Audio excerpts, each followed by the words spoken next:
नमस्कार, स्वागत है आप सभी का शिक्षा प्लानट पे। और मैं हूं सनोज। और आप सभी जानते हैं कि हम आपको हिंदी पढ़ाते हैं। और हिंदी में आपका जो सेट चल रहा है, प्रैक्टिस सेट चल रहा है, वो सेट का जो आज आज जो होगा वो आपका सेट जो होगा 11वें नंबर का सेट होगा। कौन सा नंबर का, तो मैं आपको बता दूं जरा सा, 11वें नंबर का सेट होगा। ठीक है, इससे पहले मैंने आपको 10 सेट करवा चुका हूँ। ठीक है, आपको मैंने 10 सेट करवा चुका हूँ, आपको मैंने 10 सेट करवा चुका हूँ, याद रखिएगा। और उसका हमने यूट्यूब पे प्लेलिस्ट भी बनवा के डलवा रखा है। ठीक है, तो आप उसका मजा ले सकते हैं, उसका आनंद ले सकते हैं, क्योंकि आप ही के लिए सब कुछ है। ठीक है, तो उसका प्लेलिस्ट बन गया है 10 सेटों का। ये आज जो होगा 11वें सेट के रूप में आपके सामने उपस्थित है, क्वेश्चनों का यह सिलसिला। और ऐसे ही आपकी तैयारी शानदार, जबरदस्त, ठीक है, बेहतर बनी रहे, इसके लिए हम लगातार जोरदार, ठीक है, और शानदार प्रयास कर रहे हैं। तो चलिए सीधी बात, नो बकवास, जुड़े रहिए मेरे साथ मेरे दोस्त, और स्टार्ट करते हैं अपना आज का ये सेशन। चलिए, क्वेश्चन आ गया है आपके सामने, क्वेश्चन आ गया है आपके सामने, और इस क्वेश्चन का देना है आपको आंसर। और क्वेश्चन बोला है, क्या पहले पढ़ते हैं कि दिए गए शब्दों का विलोम शब्द ज्ञात कीजिए। एक ही तो है हमारा विलोम शब्द, ऋणात्मक। कौन नहीं जानता है, कौन नहीं जानता है जग में कि इसका इसका जो विलोम होता है धनात्मक होता है। कौन नहीं जानता है जग में कि संकट मोचन नाम तिहारो, अर्थात ऋणात्मक शब्द का धनात्मक क्या होगा, सॉरी, धनात्मक क्या होगा, उसका विलोम हो जाएगा। मैंने सही बोला था। ठीक है, तो ऋणात्मक शब्द का जो विलोम हो जाएगा धनात्मक हो जाएगा। ये बात बच्चे बच्चे को पता है, याद रखिएगा। ठीक है, चलिए, सृजनात्मक मतलब क्या होता है, इसका विलोम क्या हो जाएगा, खंडित हो जाएगा। ठीक है, सृजन करना मतलब निर्माण करना, और खंडित मतलब उसको तोड़ना, इसका विलोम हो जाएगा, याद रखिएगा। चलिए आगे बढ़ते हैं अगले क्वेश्चन की तरफ। ये है अगला क्वेश्चन, देखिए, दीजिए इस पे ध्यान। ठीक है, दीजिए इस पे ध्यान। यथाशक्ति में कौन सा समास है। समास से क्वेश्चन आ गया है, समास से क्वेश्चन आ गया है। समास 6 प्रकार का होता है। कितने प्रकार का होता है, तो आपको बताना है कि समास 6 प्रकार का होता है। अव्ययी भाव समास क्या होता है, अव्ययी भाव समास होता है। ठीक है, याद रखिएगा। दूसरा दूसरा द्वंद्व समास, तीसरा द्विगु समास, चौथा तत्पुरुष समास क्या होता है, तत्पुरुष समास, पांचवा कर्मधारय समास, और छठा बहुव्रीहि समास क्या होता है, बहुव्रीहि बहुव्रीहि समास होता है, याद रखिएगा। ठीक है, तो ये 6 प्रकार के समास होते हैं। एक सातवां भी होता है नत्र समास। कौन सा होता है, नत्र समास होता है, याद रखिएगा, जिसकी शुरुआत न से होती है। ठीक है, न से होती है, नकारात्मक जो शब्द होते हैं, नत्र समास। क्वेश्चन बोले यथाशक्ति में कौन सा समास है। यथाशक्ति क्या है, यथाशक्ति अर्थात शक्ति के अनुसार। सही विग्रह क्या होगा, यथाशक्ति शब्द का शक्ति के अनुसार। यथा प्लस शक्ति भी इसको तोड़ सकते हैं। चूंकि हमारा पहला पद क्या निकल गया, आप बताएंगे, यहाँ पे तो अव्यय निकल गया। क्या निकल गया, यहाँ पे तो अव्यय निकल गया। और जिसका पहला पद अव्यय हो जाए, आंख बंद करके बता देना रे मेरे भाई, वहां पे अव्ययी भाव समास होता है। यहाँ पे क्या हो जाएगा, यहाँ पे अव्ययी भाव समास हो जाएगा। कर्मधारय नील गाय नील कमल। ठीक है, कर्मधारय है नील गाय नील कमल, कैसे, जिसका पहला पद विशेषण दूसरा पद विशेष्य, उसे कहते हैं कर्म धारय, याद रखिएगा। ठीक है, अगला क्या है, संबंध तत्पुरुष। ठीक है, तत्पुरुष का प्रकार देख, खैर आगे चलते हैं। ये है प्रकार, वो था यथाशक्ति में कौन सा समास, आपको बताना है अव्ययी भाव समास।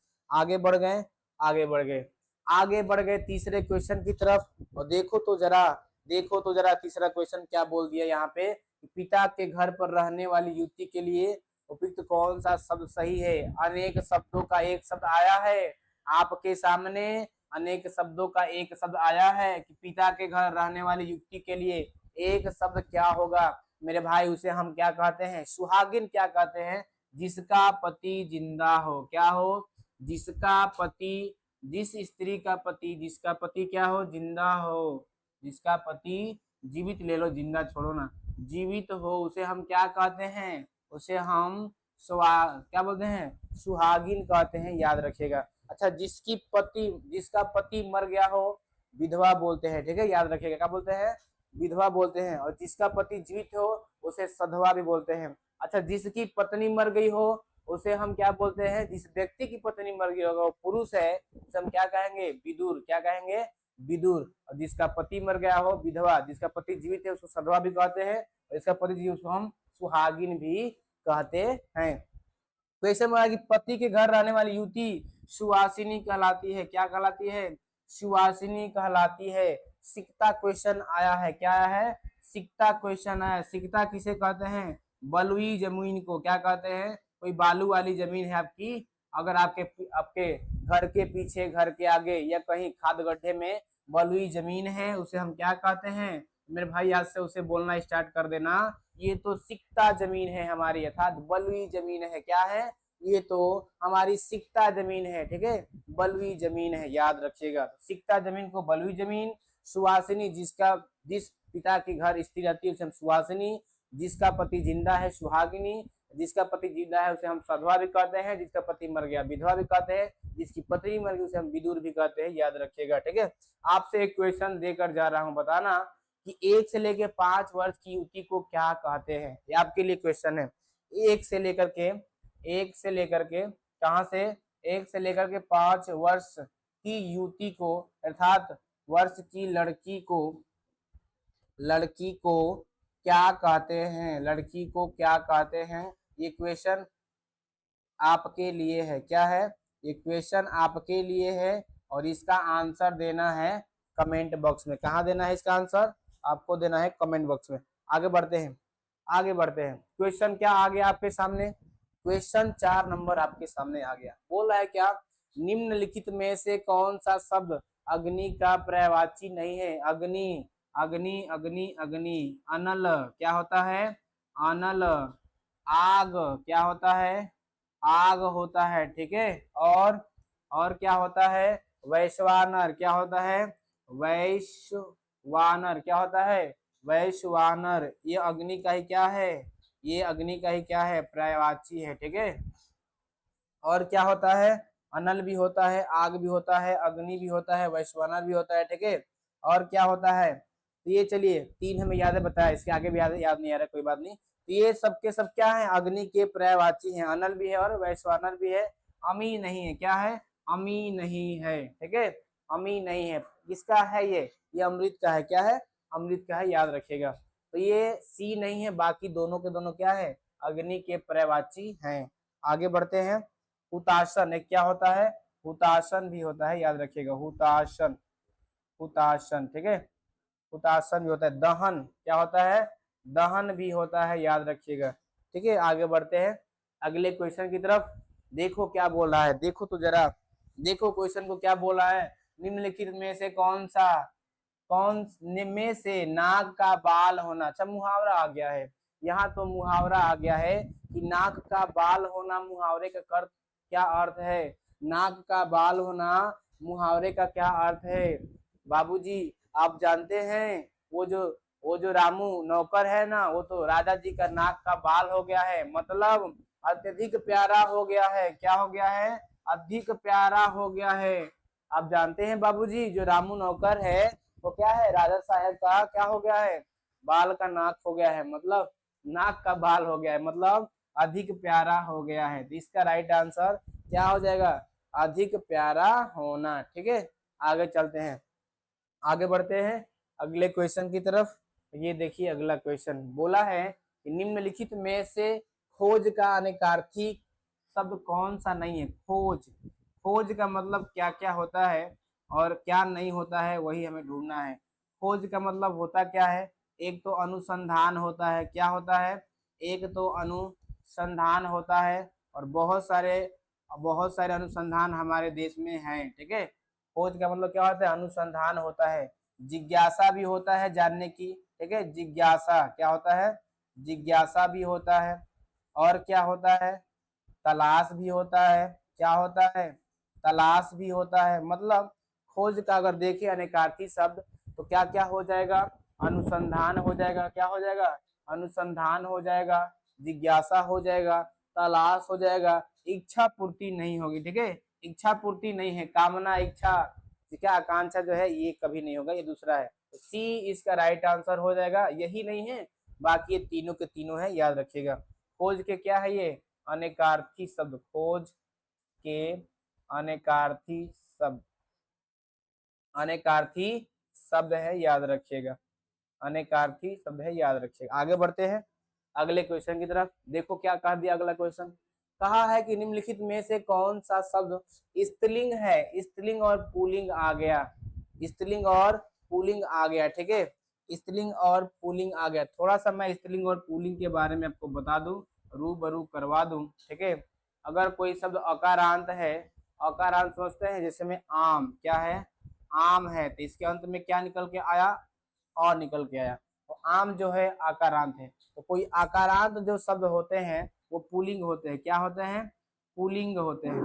कौन से शब्द, कौन से शब्द, अकारांत, क्या होते हैं, अकारांत, याद रखिएगा। और स्त्रीलिंग क्या होते हैं, तो इकारांत जो शब्द होते हैं, स्त्रीलिंग क्या होते हैं, तो इकारांत जो शब्द होते हैं, क्या होते हैं, इकारांत जो शब्द होते हैं वो क्या होते हैं, स्त्रीलिंग होते हैं। जैसे में इमली, तो इमली क्या हो जाएगी, इसमें इकारांत है, बड़ी की मात्रा है, तो इमली क्या हो जाएगी, तो आप बताना कि इमली हमारी जो हो जाएगी ये क्या हो जाएगी, स्त्रीलिंग। और पुल्लिंग क्या हो जाएगा हमारा, जैसे में कि आम। लेकिन थोड़ा सा कुछ कुछ अपवाद भी होता है। अगर मैं आपसे बोलूं कि दही, क्या है, दही, दही कैसा शब्द है, तो आप बोलेंगे तो इकारांत शब्द है, इसे तो होना चाहिए स्त्रीलिंग, लेकिन नहीं, दही जो है पुल्लिंग है, क्या है, पुल्लिंग है। तो कुछ अपवाद भी होते हैं। आपको जब हम आपको क्या पढ़ाए थे, स्त्रीलिंग पुल्लिंग पढ़ाए थे, तो बड़ा ही अच्छा ट्रिक भी बनाया, उसमें एप्लीकेशन में पढ़ा हुआ है, और पहचानने का तरीका भी बताया है कि आप वाक्य में प्रयोग कर लीजिए, ऐसे समझ लीजिए, ठीक है, विस्तार से मैंने पढ़ा है। खैर इसका आंसर देते हैं, स्त्रीलिंग कौन सा है, टोप पहना जाता है, पुल्लिंग है। पराठा खाई जाती है, नहीं, मैंने पराठा खाई है क्या, नहीं, मैंने पराठा खाया है, कहीं ना कहीं दोनों के दोनों पुल्लिंग है। अजवायन, अजवायन क्या है यहाँ पे, स्त्रीलिंग है, अजवाइन, अपने माथे पे रख ली, ठीक है। तो अजवायन क्या है यहाँ पे, स्त्रीलिंग है, याद रखिएगा। टोप और पराठा क्या है यहाँ पे, पुल्लिंग है। आगे बढ़ते हैं अगले क्वेश्चन की तरफ। ये देखो अगला क्वेश्चन क्या बोला, अगला क्वेश्चन, निम्नलिखित में से कौन सा सौभाग्य का विलोम है, दे दो आंसर, दे दो आंसर, इसका क्या होगा, इसका सही आंसर, सौभाग्य पूछा है मेरे भाई, क्या पूछा है मेरे भैया, क्या पूछा है, यहाँ पे सौभाग्य पूछा है। और क्या पूछा है, सुपरिणाम को भी हम डिनोट कर लेते हैं, सुपरिमाण, क्या है, सुपरिणाम है, क्या है, सुपरिणाम है। और क्या है, एक शब्द है सुसंगति, क्या है, सुसंगति है, याद रखिएगा। इनका हम विलोम बता देते हैं आपको। सौभाग्य का क्या हो जाएगा, दुर्भाग्य, क्या हो जाएगा, दुर्भाग्य हो जाएगा। और क्या हो जाएगा, सुपरिणाम का क्या हो जाएगा, दुष्परिणाम, क्या हो जाएगा, दुष्परिणाम हो जाएगा।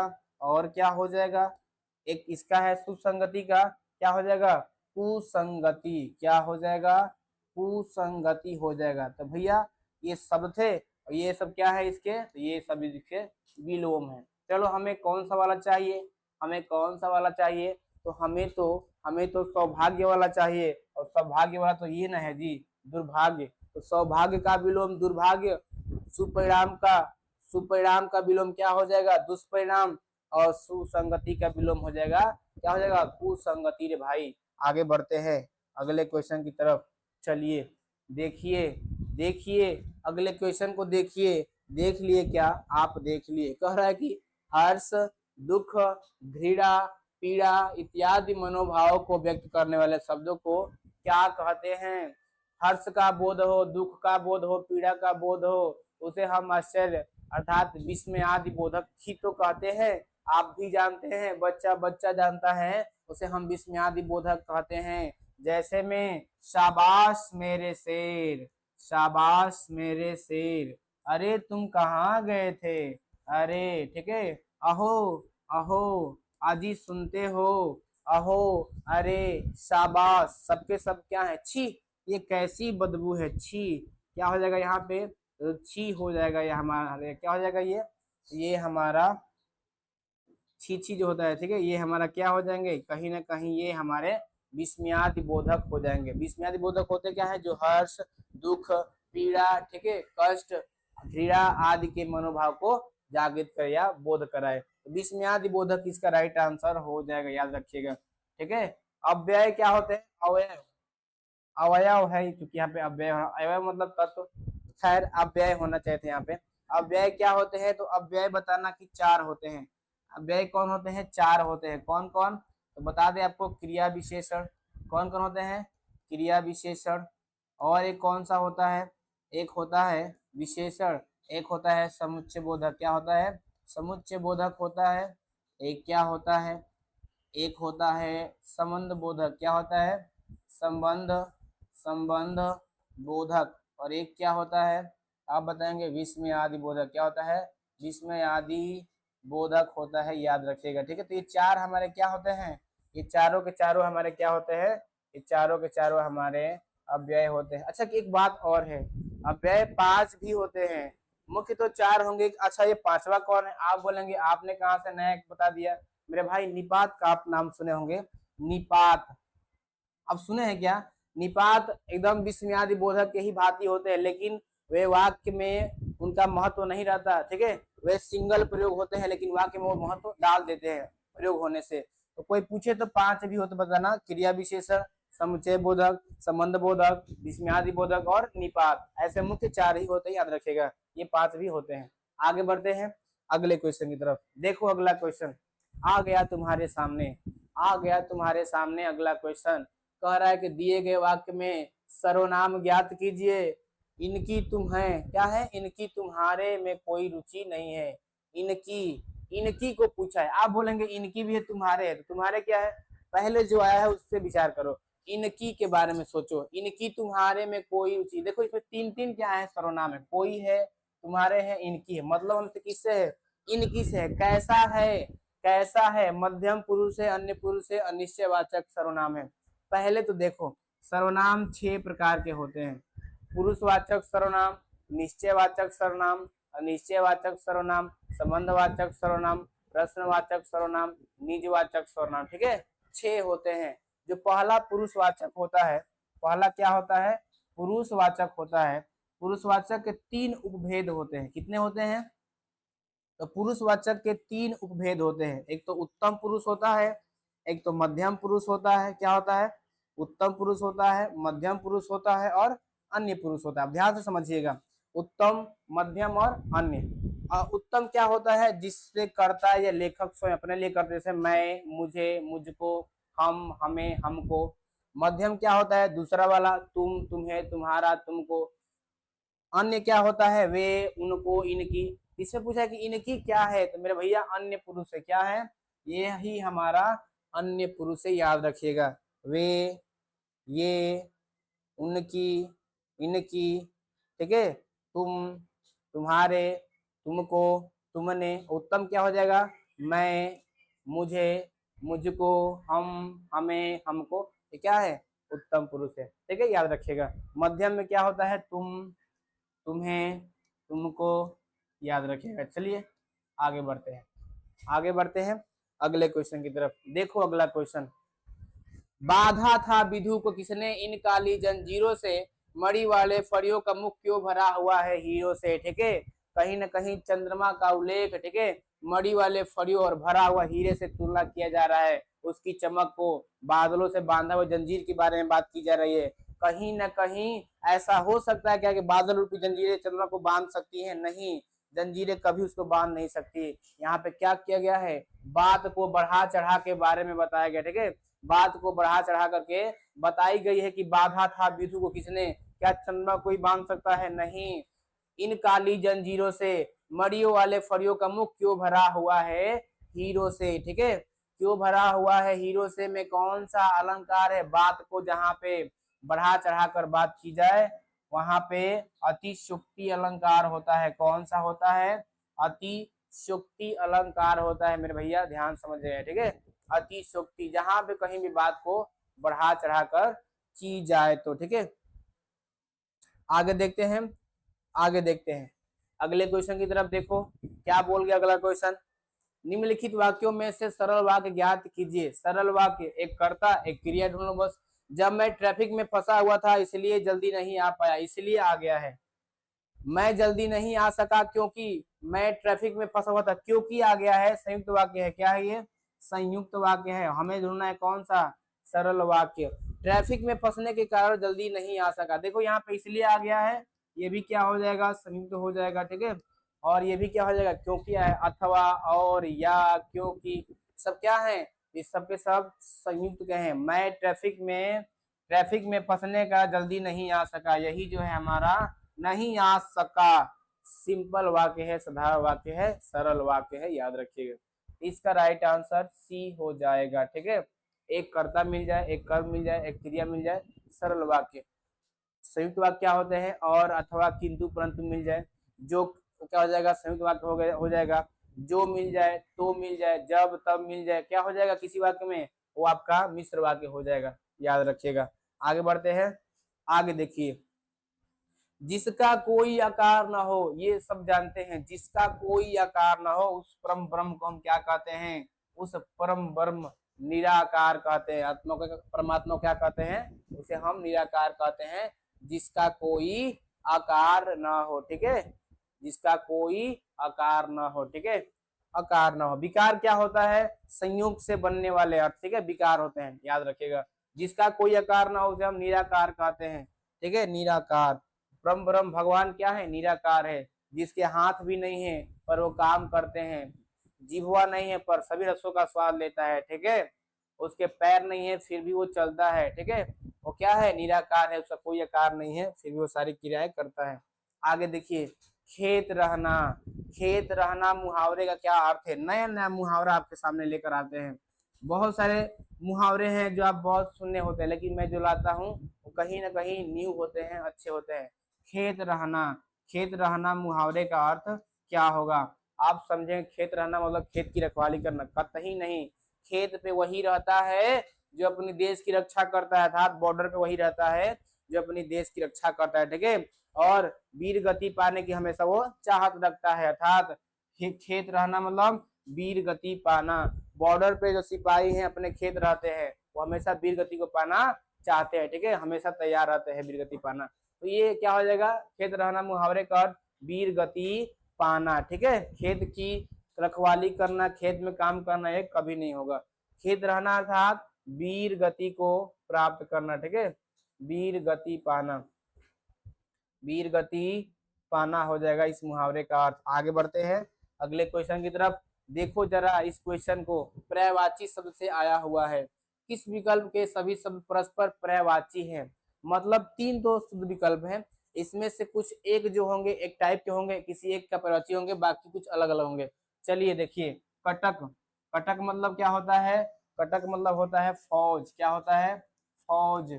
फौज होता है। दल होता है। क्या होता है? दल होता है। सेना होता है। क्या होता है?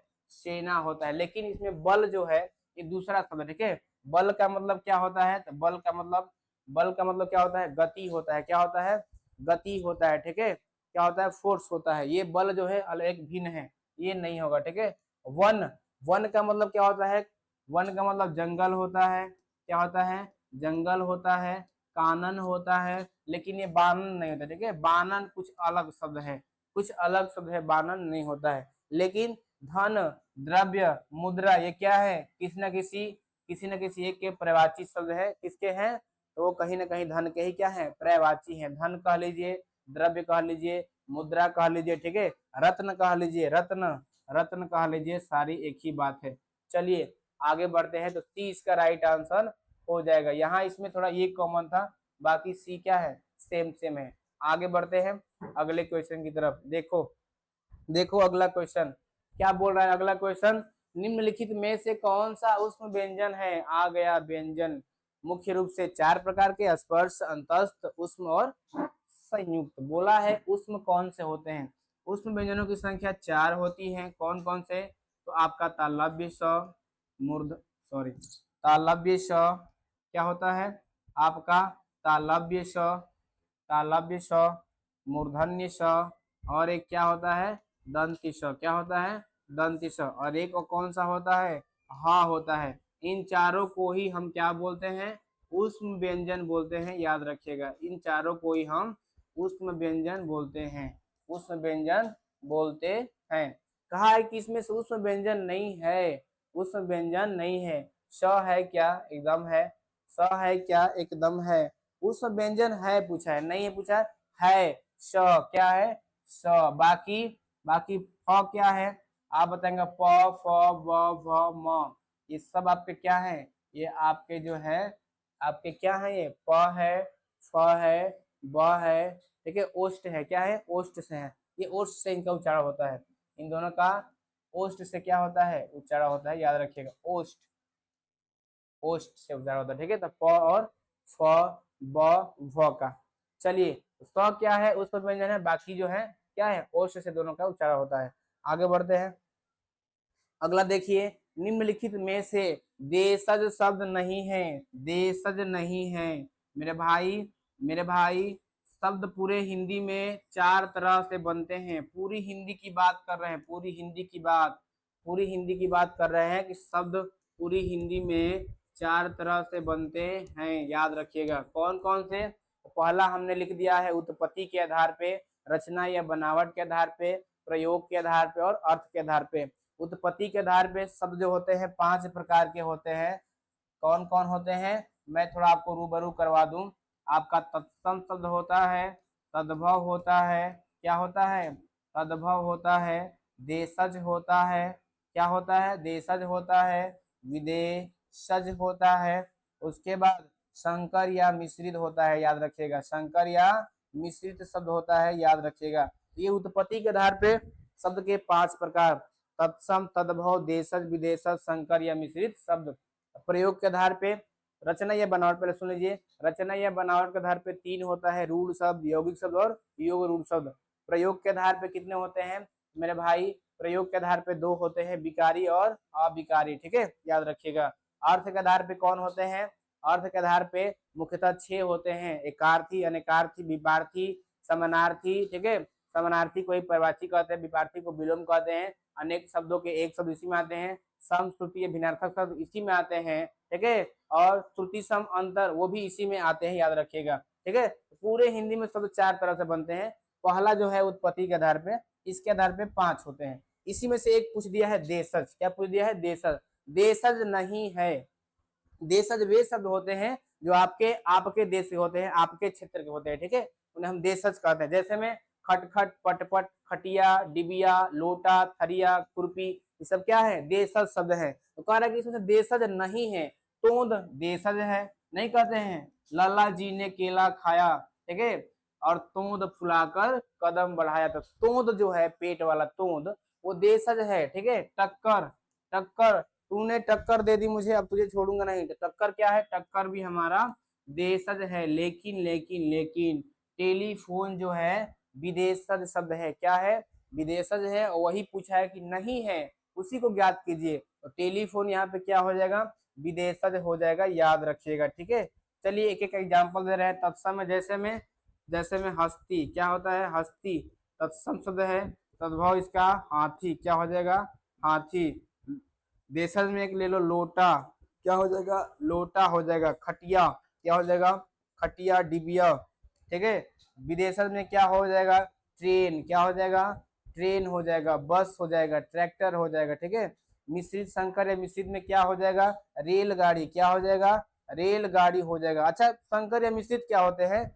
2 भाषाओं के योग से बने शब्द को संकर या मिश्रित कहते हैं। रेल और गाड़ी। रेल क्या है? अंग्रेजी शब्द है, और गाड़ी क्या है? हिंदी शब्द है, ठीक है। चलिए आगे बढ़ते हैं। आगे बढ़ गए, आगे बढ़ गए। देखो आगे बढ़ के क्या हमने देखा? आगे बढ़ के हमने ये देखा कि जिसका जन्म पहले हुआ हो उसे हम क्या कहते हैं? ए भाई बताओ ना, जिसका जन्म पहले हुआ होता है उसे हम क्या कहते हैं? उसे तो हम अग्रज कहते हैं। क्या कहते हैं? अग्रज। और बड़ा भाई को अग्रज कहते हैं, याद रखिएगा। और छोटे भाई को अनुज। ये भी आप जानते होंगे। क्या जानते होंगे आप? कि छोटे भाई को छोटा भाई, यानी जिनका जन्म बाद में हुआ, अर्थात छोटा भाई को हम क्या बोलते हैं? तो छोटा भाई को हम क्या बोलते हैं भाई? छोटा भाई को हम बोलते हैं अनुज। हे अनुज, तुम ज्यादा मत खेलो, अपना होमवर्क करके सो जाओ, ठीक है। तो अग्रज हो जाएगा इसका राइट आंसर। अग्र मतलब क्या होता है? अग्र मतलब आगे या अगला वाला भाग, ठीक है, याद रखना, ठीक है। आगे या अगला वाला भाग हो जाएगा, याद रखिएगा। चलिए आगे बढ़ते हैं अगले क्वेश्चन की तरफ। क्या बोला है, हिंदी में मूलतः वर्णों की संख्या कितनी है? हिंदी में मूलतः वर्णों की संख्या कितनी है मेरे भाई? 52 वर्ण है। कितने हैं? 52 वर्ण है। 11 स्वर वर्ण है, 33 व्यंजन वर्ण है। क्या है? 33 व्यंजन वर्ण है। 4 उष्म व्यंजन है, 4 जो है क्या है? 4 जो है अंतस्थ व्यंजन है, 2 उच्छिष्ट व्यंजन है। क्या है? 2 जो है उच्छिष्ट व्यंजन है, और 2 क्या होते हैं आपके? और 2 आपके जो होते हैं उसे हम क्या कहते हैं? आगत ध्वनिय कहते हैं।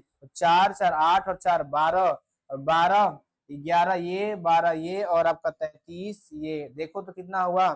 3 3 6, कितने हो गए? 6, और 3, और कितना हुआ?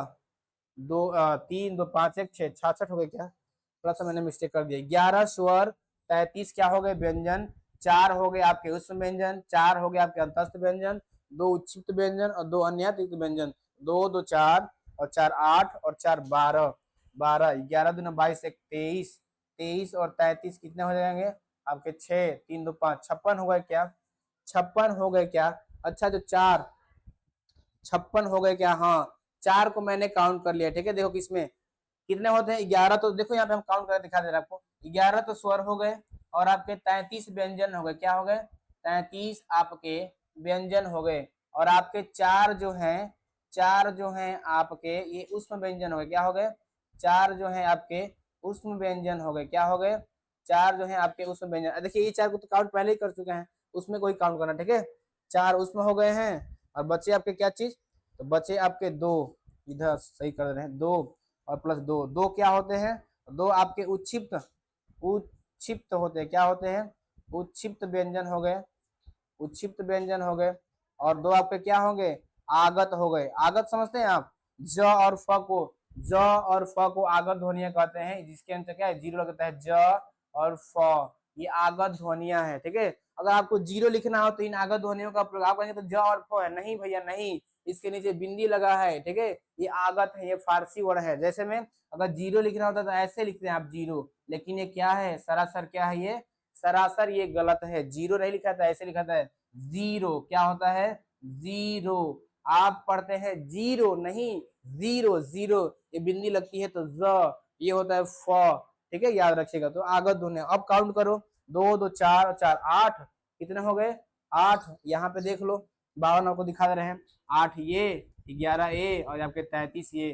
3 1 4, 8 4 12 का 2 कैरी 1, और 2 1 3 क्या हो गया? 4। ठीक है, 3 और 2 5, 52 होते हैं यार। कहीं तो मिस्टेक कर, कहीं तो मिस्टेक कर गए। ठीक है, कहीं तो मिस्टेक कर गए। ठीक है, चलिए कोई बात नहीं। ये स्वर होते हैं 11, 33 व्यंजन होते हैं, 4 उष्म व्यंजन होते हैं, और क्या होते हैं? 2 उच्छिष्ट व्यंजन होते हैं, और 2 आगत ध्वनियां होती है। याद रखिए, 2 आगत ध्वनियां होती हैं। ठीक है, चलिए चलिए इसको विस्तार से इसी वीडियो में, ठीक है, प्रयास करेंगे बता दे। नहीं हुआ तो नेक्स्ट वीडियो में बताएंगे। या फिलहाल आप याद रखिए, ज और फ जो है आगत ध्वनियां। आगे बढ़ते हैं, और मूलतः व्यंजनों की संख्या कितनी है? 52 है। कितनी है? 52 है, याद रखिएगा। आगे बढ़ते हैं, आगे बढ़ते हैं अगले क्वेश्चन की तरफ। चलिए चलिए बढ़ गए। कहा कि जन्मांध क्या है? जन्मांध शब्द में कौन सा समास है? देखो ये पूछ भी दिया है बीपीएससी 2023 में। ठीक है, बीपीएससी 2023 में पूछा है कि जन्मांध शब्द में कौन सा समास है? क्या है? कौन सा समास है? जन्मांध, जन्म से अंधा। क्या होता है? जन्मांध को अगर आप 2 भागों में डिवाइड करते हैं तो आपको क्या बनेगा? ये जन्म से अंधा, जन्म से अंधा, इसका समास क्या हो जाएगा? विग्रह हो जाएगा। इसका समास विग्रह हो जाएगा। और यहाँ पे पहला पद जन्म मिल गया, दूसरा अंधा मिल गया। लेकिन लेकिन ये से बता रहा है, ये तो कारक चिन्ह है। क्या है? कारक चिन्ह है। और कारक चिन्ह किस में आता है? तो आप बता दीजिएगा। कारक चिन्ह तो तत्पुरुष में आता है। तो ये राइट आंसर इसका ए हो जाएगा।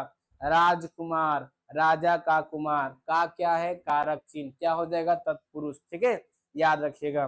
देशभक्ति, देश के लिए भक्ति, के लिए क्या है? कारक चिन्ह। क्या हो जाएगा? तत्पुरुष। जन्मांध, जन्म से अंधा, से क्या है? कारक चिन्ह। क्या हो जाएगा? तत्पुरुष समास। आगे बढ़ते हैं अगले क्वेश्चन की तरफ। देखिए क्या कर अगला क्वेश्चन।